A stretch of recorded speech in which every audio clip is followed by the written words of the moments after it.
أشداء على الكفار رحماء بينهم يبتغون فضلا من الله.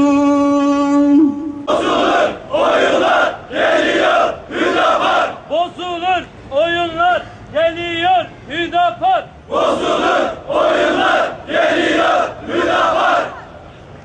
Yıllardır İslami STK'lara ve mütedeyyin kişilere saldıran malum kesim partimize ve üyelerimize yönelik şiddet eylemlerini tırmandırmaktadır.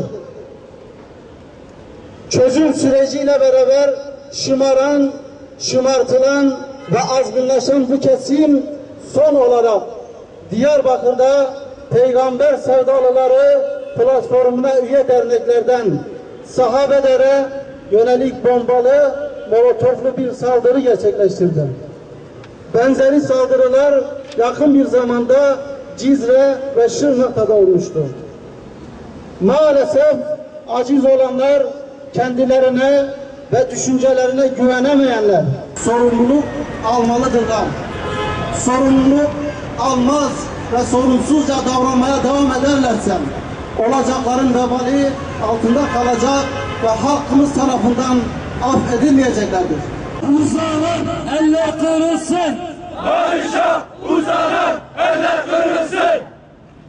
Gayri İslami teşkilatımıza ve sahabeler üye ve gönüllerine geçmiş olsun dileklerimizi iletiyor. Bu saldırıların bir daha tekrarlanmamasını ümit ediyoruz. Hüdapar Partisi Adana İl Başkanlığı.